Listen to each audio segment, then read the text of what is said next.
Silent Voice, Volume 1. Yeah, I know, memory. Finally, you've dove into A Silent Voice. It's took me a while, I will say that. I made that pickups video like a month and a half ago, something like that, where I showed you all the pickups, obviously, that I got, and this being a part of it, and this, Volumes 1 and 2 of A Silent Voice. And prior to that pickups video, I already had A Silent Voice. I was just waiting for all of my other things to get there to make that pickups video. So I believe actually out of all the things in that pickups video, this was the first thing I got, volumes 1 and 2 of The Silent Voice. So I've had the first two volumes for roughly 2.5, 3 months now, and finally I've dove into it. So it took me a little bit, honestly, like a fourth of a year. That's kind of sad actually, because I've heard nothing but great things about this, and a lot of you were telling me in the comments of that video, I remember, you guys were like, oh, you'll love The Silent Voice, you need to start it as soon as possible, it's really good, you'll love it. And I never did. I don't know why, I just didn't have the motivation or something. You guys know me with manga, I'm just not really into it. As of lately though, I just have this weird motivation to read some manga because I read Killer Killer. I don't know how frequent I'm going to be with those reviews or live reactions, we'll see.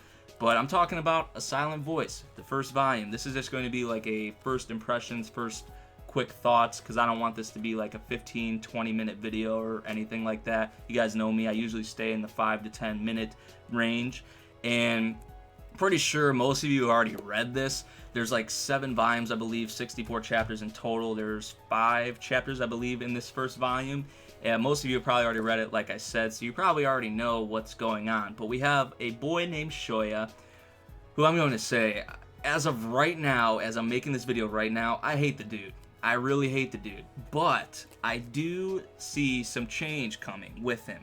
Whether or not my opinion of him is going to do a complete turnaround, I'm not sure. We'll see in how it's done. But as of right now, I hate the guy. Like, I remember seeing Chibi's video when he did his first impressions over A Silent Voice, over the first volume, and he was flipping out about this Shoya guy, and I'm with him. Definitely with him, because the things this guy was doing, I'm just going to tell you all, he's a bully.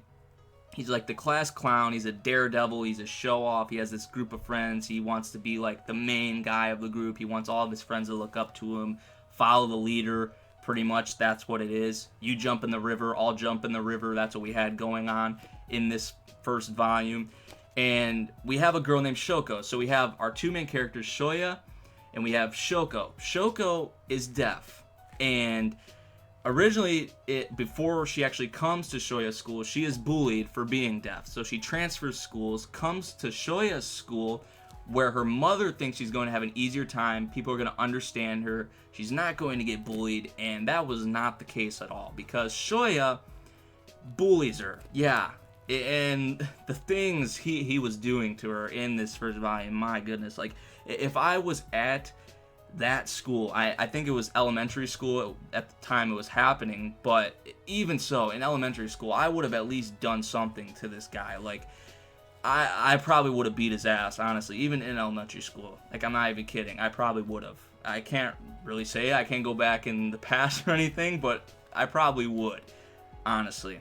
Just the things he was doing. He was taking out her hearing aid, throwing it on the floor, smashing it, hiding it, just fucking with her. Like, she went through 8 different pairs of hearing aids, I believe it was stated, her mother said. And, like, she's deaf.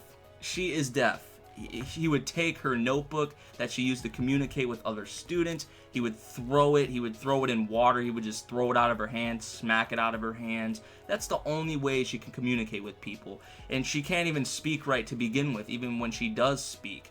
She's not really fluent in Japanese, you could tell. She kind of has like this gibberish going on with her. And for that, Shoya actually calls her an alien. I believe her full name is Shoko Nishimaya, I believe it was. And he was calling her like a Nishimaya alien. And of course, most of his like main clique, his main group of friends were going along with him at first. There were a couple students who were actually trying to get to know Shoko and help her and be nice to her, including the teacher as well, who the teacher probably was my favorite character so far. I would say he's actually my favorite character so far in the first volume, which is so far. But the teacher, We didn't even have any mention of Shoya's father, I believe, but this teacher is kind of like a father figure to Shoya, and Shoya doesn't even know this. He doesn't recognize this, obviously. At the time this was all happening, he was in elementary school. But the teacher, just the words, the dialogue, what he was telling Shoya, definitely has that father-like figure thing going on with him. And there, like I said, there were some other students trying to help Shoko and that were being nice to her, but a lot of the students were going along with Shoya, sadly, and were laughing, making fun of Shoko. So, I mean, you can put the blame on the students as well, but Shoya was really the one orchestrating this whole thing. Like, it's sad the other students were laughing and all that as well, but if Shoya wasn't there, none of that would have been happening with Shoko, and she probably would have been alright in the school and with the students. But Shoya, no, he had to be a dick. But things come around, karma hits Shoya. We're kind of skipping ahead here. Things actually turn around on him when Shoko actually leaves the school. Her and Shoya get in a fight. He puts his hands on her. Like, he punches her, he kicks her, he pushes her, and she fights back too. She slaps him, she pushes him. They go at it. But still, for a dude to put his hands on another girl, fuck Shoya right now. Fuck him.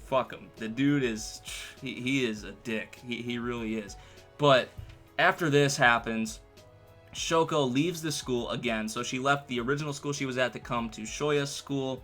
She leaves Shoya's school, and Shoya actually gets thrown away pretty much. He becomes an outcast, and his friends start dumping him, ditching him. He's the one who's getting made fun of. He's the one who's getting bullied. And it comes all full circle to him. Karma bites him in the ass, really.